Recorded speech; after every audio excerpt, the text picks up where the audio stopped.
ciri-ciri fisik Rasulullah Sallallahu Alaihi Wasallam, maka tujuan mereka adalah untuk setidaknya mengetahui secara gambaran umum bagaimana rupa dan wujudnya Rasulullah Sallallahu Alaihi Wasallam. Tentunya bagi yang belum pernah melihat beliau. Kenapa? Dikarenakan di antara perkara yang terpenting atau di antara perkara yang penting bagi seorang muslim adalah mengenal sosok Rasulullah sallallahu alaihi wasallam. Ya, bagaimana fisik beliau, bagaimana rupa beliau. Nah, dan tidak diragukan melihat Nabi Muhammad sallallahu alaihi wasallam secara langsung atau melihat Nabi sallallahu alaihi wasallam ini merupakan keutamaan yang sangat besar. Kata Nabi sallallahu alaihi wasallam, "Tuba liman ra'ani." Beruntunglah orang-orang yang melihatku. Beruntunglah orang-orang yang melihatku. Dan diantara bentuk melihat Rasulullah SAW adalah melihat beliau dalam mimpi. Ya, melihat beliau dalam mimpi. Kata Nabi SAW, "Man ra'ani fil manami faqad ra'ani." Ya, siapa yang melihatku dalam mimpi maka sungguh dia telah melihatku. Dalam riwayat lain, faqad ra'al haq, maka dia telah melihat kebenaran. Ya, yang dimaksud di sini ketika beliau bersabda, siapa yang melihatku dalam mimpi maka dia telah melihatku, maksudnya dia betul-betul telah melihatku. Dia betul-betul telah melihat Nabi Sallallahu Alaihi Wasallam, walaupun statusnya tidak sama seperti melihat ketika tidak tidur. Yani tidak bisa dikatakan kalau di zaman dahulu orang-orang yang berjumpa dengan Nabi Muhammad Sallallahu Alaihi Wasallam dikatakan sahabat. Apakah orang yang melihat Nabi SAW dalam mimpi juga jadi sahabat? Tentu saja tidak. Ya, tentu saja apa? Tidak menjadi sahabat. Nah, orang yang melihat Nabi Muhammad SAW dalam mimpi tidak dianggap sebagai sahabat. Karena definisi sahabat yang dikemukakan oleh para ulama itu berkenaan dengan ru'yah apa? Ru'yah ainiyah, melihat dengan mata kepala, bukan ru'yah qalbiyah, bukan melihat dengan hati.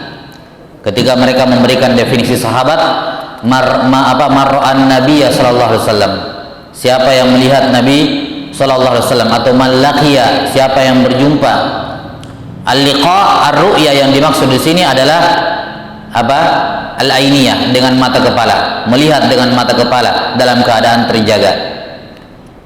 Adapun melihat dengan mata hati, dalam artian di sini termasuk di dalamnya mimpi, maka betul dia melihat Nabi Muhammad SAW, bukan bayangannya Nabi yang dilihat, bukan apa istilahnya, bukan orang yang atau makhluk yang berubah wujudnya menjadi Nabi Muhammad SAW, bukan. Kapan dia melihat Nabi SAW dalam mimpi, maka yang dia lihat itu Nabi betulan. Ya, maka yang dia lihat itu Nabi SAW, bukan siapa-siapa. Jelas ya? Walaupun tentu saja statusnya tidak menjadikan dia sebagai seorang sahabat. Tapi intinya di sini dia telah mendapatkan keutamaan umum dalam hadis tuba liman ra'ani. Beruntunglah orang yang melihatku. Karena ra'a di sini bermakna umum, melihat dengan mata kepala atau melihat dengan mata hati.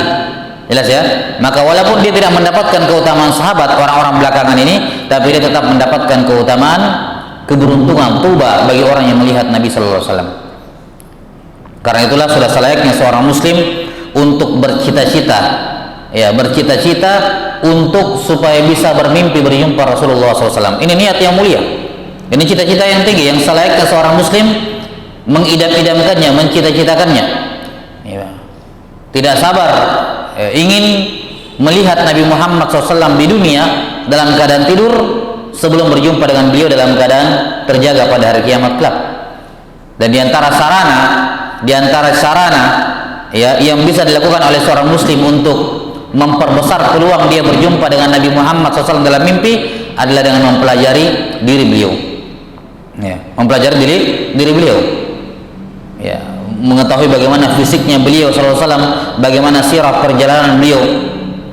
Karena mengetahui tentang diri beliau SAW, semakin banyak kita ketahui tentang beliau, itu semakin menumbuhkan kecintaan kepada beliau sallallahu alaihi wasallam. Dan suatu hal yang dimaklumi bersama, ketika seorang mencintai orang lain, semakin besar cintanya kepada orang tersebut, maka semakin besar dia akan muncul dalam mimpinya. Ya kan begitu, muncul dalam mimpinya. Orang tua semimpi tidak lama tidak ketemu anaknya, misalnya mimpi ketemu anaknya. Demikian pula sebaliknya. Kenapa? Karena kecintaan dan kerinduan. Ya. Maka bisa dikatakan bahwa hampir kecil kemungkinan orang-orang yang tidak kenal Nabi Muhammad SAW kecuali sekedar kenal namanya saja. Siapa nabimu? Nama saya, nama nabi saya Nabi Muhammad Ibnu Abdullah, lahir di Mekah, ya, hijrah ke Madinah. Apalagi istri-istrinya siapa? Istrinya ada banyak, tapi saya cuma tahu sekian. Anak-anaknya, dia tidak mengetahui tentang Nabi SAW kecuali yang standar-standar yang semua orang tahu. Ya. Bagaimana bisa dia kemudian berharap besar, bermimpi berjumpa dengan Nabi SAW, sementara dia tidak tahu tentang nabinya kecuali segelintir hal-hal yang diketahui oleh semua orang. Ya. Diketahui oleh semua orang. Ya, bukannya dibilang tidak ada kemungkinan, tapi kan kemungkinannya juga ya kecil. Maka meningkatkan kecintaan kepada Nabi SAW memperbesar peluang bermimpi melihat beliau. Ya, dan itu dengan cara banyak membaca, mempelajari, mendengarkan dan mengenal ya perjalanan hidup Rasulullah sallallahu alaihi wasallam. Kemudian dengan mengetahui ciri-ciri fisik beliau. Karena orang kalau cinta kepada Nabi sallallahu alaihi wasallam, mungkin kalau dia sangat cinta dan rindu berjumpa dengan Nabi sallallahu alaihi wasallam, namun dia tidak mengetahui ciri fisiknya, dia bisa dipermainkan oleh setan. Datang setan mengatakan, "Saya Nabi Muhammad." Ya. Lantas dia pun percaya, tadi malam saya melihat Nabi Muhammad SAW. Ya. Diajari, kalau kamu mau mimpi lihat saya, lakukan ini, lakukan itu sebelum kamu tidur. Dalam keadaan dia tidak tahu bagaimana hadis-hadis tentang sifat fisiknya Rasulullah SAW.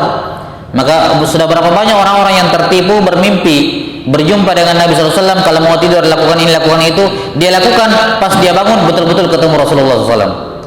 Ya. Tapi masalahnya dia tidak tahu itu orang Rasulullah atau bukan. Dianya yang mengaku, tapi kan dia tidak tahu. Ya. Ibarat kita punya keluarga jauh, tidak pernah ketemu, cuma pernah dengar namanya, ada sepupu 3 kalimu namanya ini. Datang kepada kita mengaku, dia bilang nama saya ini, sepupu 3 kalimu. Dari mana kita tahu dia benar? Kita tidak pernah lihat orangnya. Ya kan? Kita tidak pernah dapat kabar tentang fisiknya bagaimana.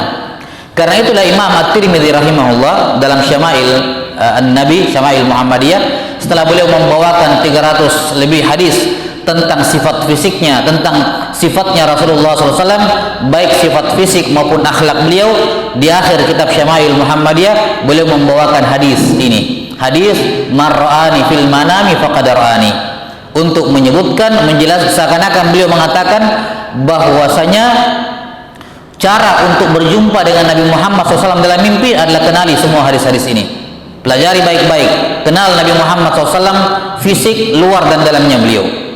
Dan kalau ada orang datang dalam mimpimu mengaku Nabi Muhammad SAW, perhadapkan dia, timbang dia dengan hadis-hadis yang dalam buku saya ini, apakah sesuai kriterianya atau tidak.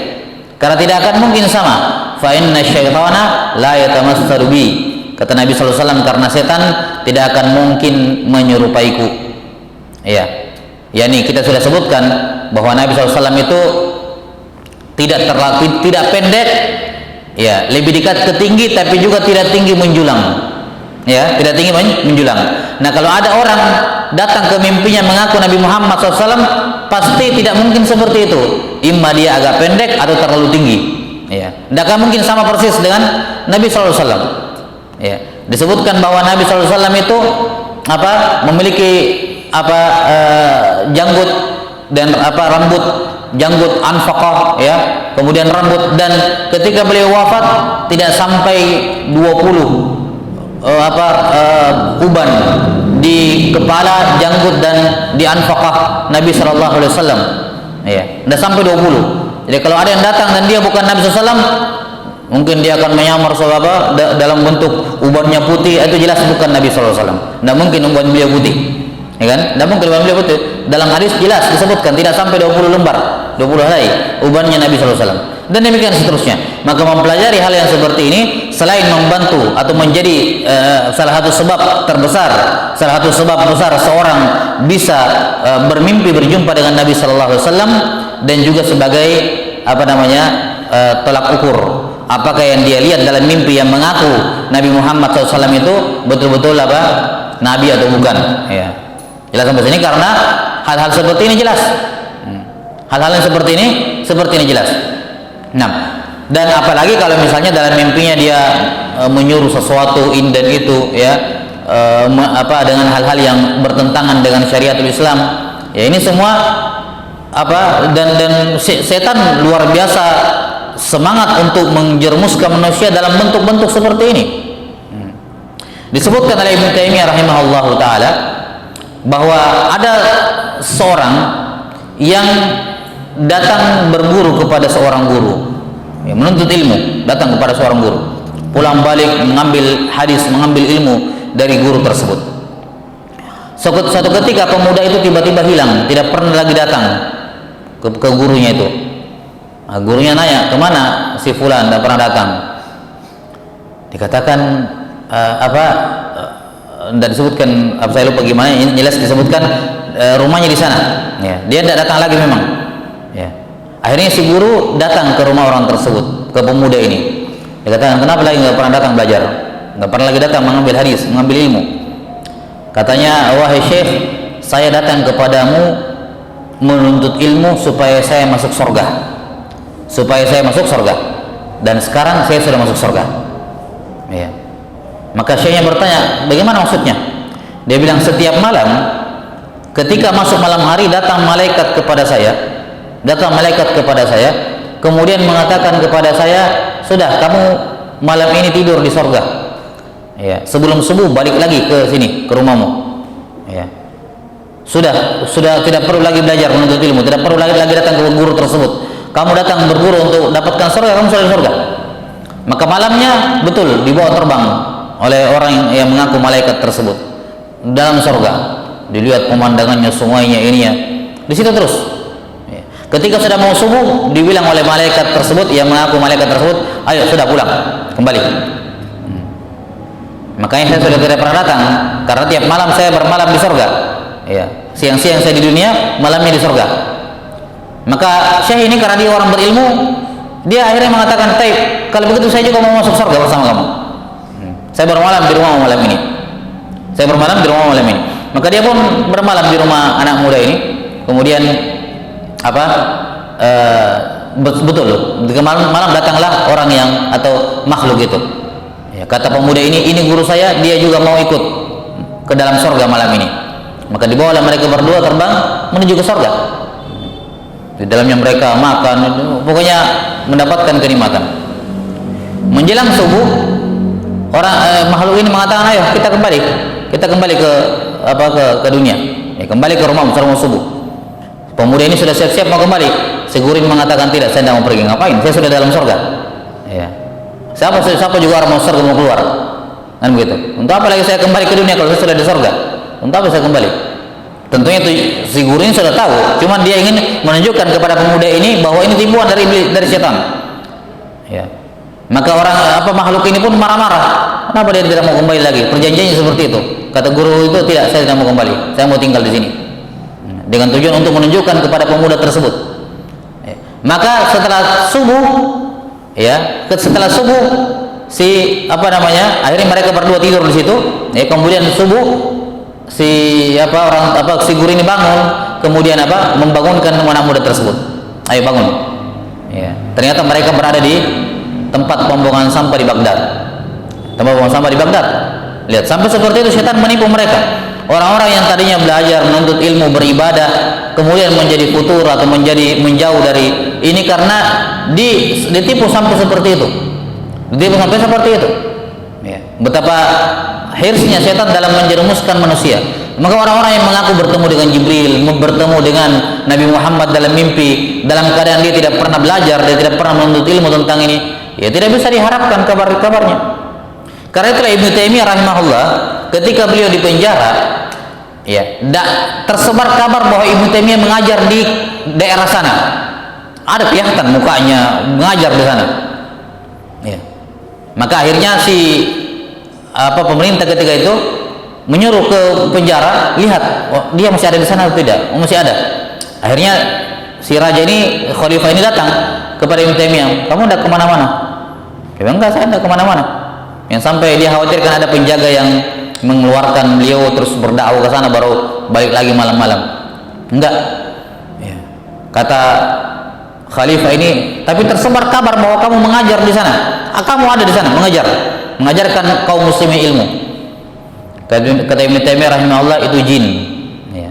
Itu jin yang mengajar. Kata khalifah tersebut, kenapa kamu tidak bilang malaikat? Ini kan mengajar agama kan, bukan pergi menyesatkan orang, pergi belajar agama.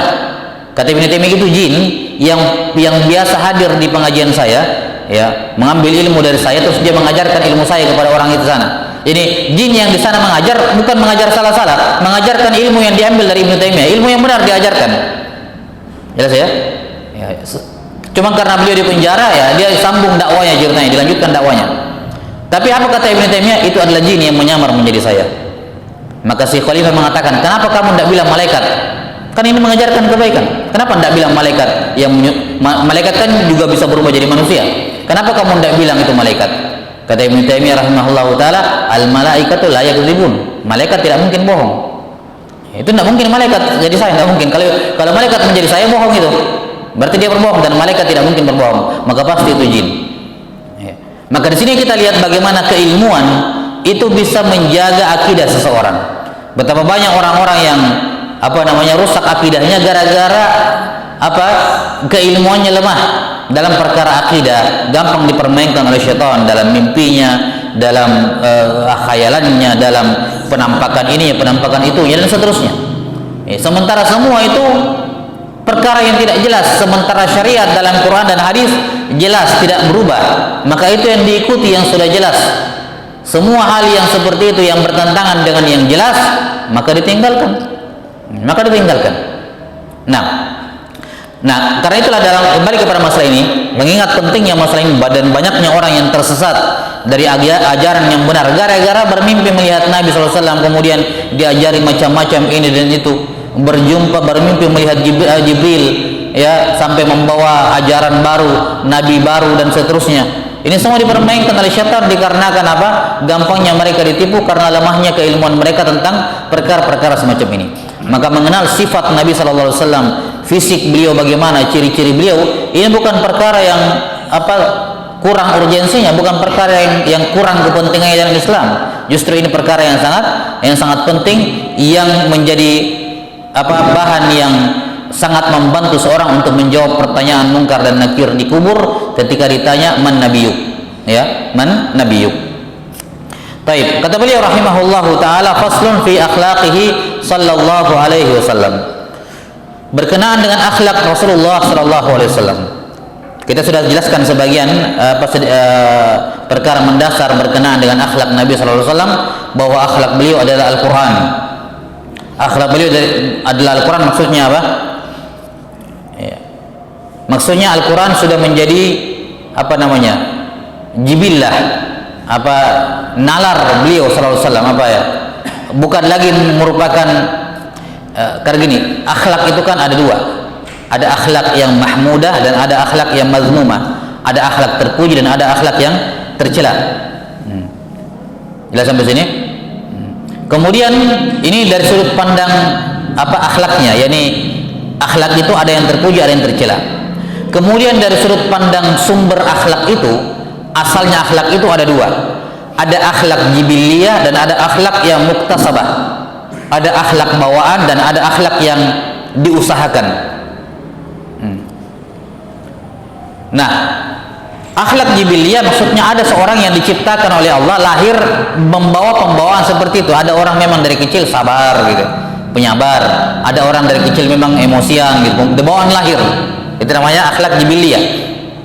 Ada juga muktasabah yang diusahakan, yang berubah, yang tadinya kikir pelit bisa menjadi dermawan, yang penakut bisa jadi pemberani atau sebaliknya. Itu namanya apa? Muktasabah, akhlak yang bisa diusahakan. Nah, seorang muslim jangan dia memandang kepada jibillahnya, ya, yakni kalau jibillahnya, akhlak bawaannya itu baik, syukuri, alhamdulillah Allah telah memfitrahkan saya di atas akhlak yang baik ini. Jelas sampai sini? Dijaga dengan baik akhlak jibiliyah yang baik tersebut. Tapi kalau seorang ya dengan izin Allah, dengan takdir Allah Ta'ala, dengan hikmah Allah, lahir dengan membawa akhlak jibiliyah yang buruk, maka jangan dipelihara, tapi harus dirubah, karena ada namanya akhlak muktasabah. Tidak ada akhlak yang tidak bisa berubah, ya. Jangan kemudian seorang berlindung di bawah menunjukkan kelemahan dirinya, kemudian berlindung di belakang sifat jibiliyah. Ketika ditanyakan, oh, kenapa kamu temperamen, dia bilang, saya memang begitu, maklumi saja. Enggak ada yang bisa dimaklumi pada akhlak yang buruk. Seorang temperamen biar bawaan lainnya seperti itu, tidak boleh dimaklumi, dan jangan minta dimaklumi oleh orang lain. Dia wajib untuk merubahnya, karena itu akhlak yang jelek. Ada orang yang lahirnya bawaannya penakut, ya, jangan, memang saya begini, memang saya penakut, memang tidak bisa. Itu akhlak yang buruk, harus dirubah, karena semua akhlak itu muktasabah, bisa berubah, bisa berubah, tidak ada yang tidak bisa berubah. Jelas sampai sini ya? Nah kalau ini sudah difahami, ketika dikatakan bahwa Nabi Muhammad SAW akhlak beliau adalah Al-Quran, artinya apa? Semua akhlak jibillah beliau, bawaan beliau mulia. Kalaupun misalnya misalnya ada yang kurang mencocoki Quran, maka beliau sudah mencocokkannya dengan Quran. Beliau merubah. Jelas ya? Saya katakan kalaupun ada. Ya. Kalaupun ada misalnya akhlak beliau yang kurang mencocoki Al-Quran, maka beliau sudah merubahnya. Jelas ya? Saya tidak bilang ada, tapi kalaupun ada maka beliau sudah merubahnya. Itu makna akhlak beliau sudah sejalan dengan Quran, sudah cocok dengan Quran. Tidak ada lagi sifat beliau yang bertentangan dengan Quran, tidak ada sifat beliau yang keluar dari tuntunan Quran, dan ini sudah cukup menunjukkan sebagai tanda kenabian beliau sallallahu alaihi wasallam, bahwa di dunia ini tidak ada satupun manusia yang akhlaknya sempurna sejalan dengan Quran kecuali Nabi Muhammad sallallahu alaihi wasallam. Kita tahu Abu Bakar Siddiq dengan berbagai macam keutamaannya, kita tahu Umar bin Khattab dengan berbagai macam keutamaannya. Ada sisi-sisi sifat-sifat tertentu yang disebutkan dalam sirah yang kadang tidak sejalan, tidak sejalan. Ya. Tapi Nabi Muhammad SAW semua akhlak beliau seperti kata Aisyah radhiyallahu anha, kana khuluquhul Quran, bahwa Nabi Muhammad SAW akhlak beliau adalah Al-Quran, yakni semua tindak tanduk beliau, ucapan beliau, keyakinan beliau, amalan beliau, semua tidak ada yang keluar dari apa yang tertera dalam Al-Quran. Maka beliau menjadikan Al-Quran sebagai pedoman. Ya, dan ini perkara yang sangat penting. Ya. Karena betapa banyak orang-orang yang kemudian belajar, dan dia sekedar belajar kemudian dia tidak mengamalkan apa yang diketahui tersebut, tidak menjadikan ilmu sebagai akhlaknya, tidak menjadikan ilmu sebagai akhlaknya. Dia cuma belajar agama supaya sekedar tahu saja, oh ada yang seperti ini, ada yang seperti itu dalam agama Islam, ya. Tapi giliran dia diperhadapkan untuk mengamalkannya, dia tidak mengamalkannya, dia tidak bisa mengamalkannya atau tidak mau mengamalkannya, apapun alasannya. Ini tidak menjadikan Quran sebagai akhlaknya, ya. Tidak menjadikan Al-Quran sebagai amalannya. Dan yang seperti ini apa gunanya dia kemudian menuntut ilmu? Ya. Dalam perkara akidah, misalnya sudah jelas, ya, sudah jelas bahwasanya ketakutan, ya, takut kepada jin-jin dan syaitan itu takut yang merupakan kesyirikan, bukan perkara main-main. Kesyirikan, takut kepada setan-setan, jin dan jin-jin, khaufus sir, kesyirikan. Tapi dia masih memelihara ketakutan seperti itu, ya. Ini tidak bermanfaat baginya sampai dia merubah akhlaknya sesuai dengan Al-Quran, ya. Dia harus menghilangkan hal itu. Itu perkara akhlak yang buruk harus dirubah dan bisa berubah, karena tidak ada akhlak yang tidak bisa berubah, seperti yang sudah kita sebutkan tadi. Lihat sampai sini. Itu dalam masalah akidah. Dalam masalah ibadah juga demikian. Belajar hadis tentang tata cara salat Nabi sallallahu alaihi wasallam, ya, tata cara salat Nabi sallallahu alaihi wasallam, ya, bagaimana kata beliau takbir, ya. Dalam hadis Nabi sallallahu alaihi wasallam cuma ada dua periwayatan. Ketika beliau mengangkat tangannya ketika takbir, ada yang sejajar dengan telinga, ada yang sejajar dengan dada, Allahu Akbar atau Allahu Akbar. Tapi masih ada sebagian seorang yang penuntut ilmu, ya, takbir kayak orang malas, nggak semangat sholat, dia angkat segitu tangannya, sejajar dengan perutnya. Mana ada hadisnya seperti itu? Ya. Ya, mana ada hadis seperti itu? Di mana dia dapat? Padahal dia sudah sering, tapi dia tidak mau mengamalkannya. Nggak tahu ada alasan apa. Ya, menunjukkan kemalasan dalam salat. Ya, maka yang seperti ini, ya, seorang penuntut ilmu berusaha untuk mengetahui kemudian mengamalkan apa yang diketahui. Ya. Jangan dia membiarkan ada satu pengetahuan tentang agama kemudian dia biarkan, kecuali kalau memang dia betul-betul belum bisa mengamalkannya pada perkara-perkara yang sifatnya mengharuskan adanya kemampuan dan dia belum mampu. Tapi perkara-perkara yang penting seperti akidah, tauhid, wudu, salat yang merupakan amalan sehari-hari, hendaknya seorang muslim semangat untuk mencocokkan akhlaknya, mencocokkan akidahnya, mencocokkan ucapannya, amalannya, ibadahnya dengan apa yang diketahui berupa ilmu agama yang dia pelajari dari para alim ulama. Nah, wallahu a'lam bishawab. Karena inilah inti Al-Qur'an dan hadis diturunkan oleh Allah Ta'ala adalah untuk diamalkan, bukan sekedar untuk dipelajari. Nah, kemudian kata beliau rahimahullahu ta'ala, sini beliau menyebutkan satu persatu akhlak Rasulullah sallallahu alaihi wasallam. Ya. Dimulai dari akhlak yang pertama, kata beliau, kana Rasulullah sallallahu alaihi wasallam asyja'an nas. Rasulullah SAW adalah manusia yang paling pemberani. Ya. Dan keberanian beliau bisa dilihat dalam beberapa momen, terkhusus di fase Mekah, ya kan? Terkhusus di fase Mekah, ketika belum masuk Islamnya Umar ibn Khattab, belum masuk Islam Hamzah, kemudian belum masuk Islam Umar radhiyallahu anhuma. Demikian pula setelahnya, sangat jelas sisi keberanian Nabi SAW di fase Mekah, ya, di fase Mekah. Kemudian di fase Madinah kita bisa melihat bagaimana keberanian beliau di perang Uhud, ya, di perang Uhud yang sudah luka parah beliau sallallahu alaihi wasallam dalam perang tersebut. Nah, maka beliau SAW asyja'an nas, manusia yang paling pemberani, yakni ketika berkenaan dengan agama Allah Subhanahu wa taala. Ya, berkenaan dengan agama Allah Subhanahu wa taala. Adapun berkenaan dengan diri sendiri, maka beliau adalah manusia yang paling memaafkan, sebagaimana yang akan disebutkan nanti. Qala Ali bin Abi Thalib radhiyallahu anhu, kunna idha ihmarra al-ba'su wa laqiya al-qaumul qauma ittaqaina bi Rasulillah sallallahu alaihi wasallam. Kata Ali bin Abi Thalib radhiyallahu an, kami ketika kondisi sudah genting, yakni dalam perang, ya, kondisi sudah sangat genting dan dua pasukan sudah bertemu, yakni menunjukkan sangat kerasnya, sangat dahsyatnya peperangan, maka kami berlindung dengan Rasulullah sallallahu alaihi wasallam. Berlindung dengan Rasulullah SAW. Di perang Uhud itu betul-betul mental luar biasa. Sahabat sudah sebagian banyak yang sudah down, ya. Dan ketika Nabi SAW ada, ya, maka mereka berlindung di belakang Rasulullah SAW, menunjukkan keberanian beliau. Ya. Bukan dikarenakan apa? Bukan maksudnya para sahabat takut dan semacamnya, bukan. Tapi memang kondisi ketika itu luar biasa, mencekam. Ya. Bahkan sebagian ada yang kabur. Nah, kenapa mereka di belakang Nabi sallallahu alaihi wasallam? Kenapa mereka di belakang Nabi sallallahu alaihi wasallam? Wallahu a'lam bishawab. Mungkin karena Allah Ta'ala telah menjamin bahwa Nabi Muhammad SAW tidak akan dibunuh, ya, tidak akan mungkin mati terbunuh oleh musuhnya, sudah dijamin, ya. Jelas sampai sini? Mungkin wallahu a'lam bishawab. Tapi yang jelas itu menunjukkan, atau momen dalam perang Uhud betul-betul menunjukkan bagaimana keberanian Nabi sallallahu alaihi wasallam. Beliau sampai menggunakan 2 lapis baju besi yang beratnya luar biasa, sampai-sampai untuk naik ke batu saja beliau tidak kuat, harus dibantu oleh Thalhah bin Ubaidillah. Nah, kemudian sifat yang lain sama dengan luar itu. Kita ikuti yang luar. Sudah masuk bunyi nanti. Berapa menit lagi?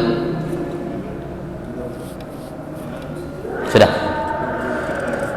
Taib. Sifat yang kedua ini berkenaan dengan sifat dermawan. Ini butuh kita sebutkan beberapa contoh-contoh tentang ini. Saya kira cukup. Allah Akbar. Taib, ada soal di sini?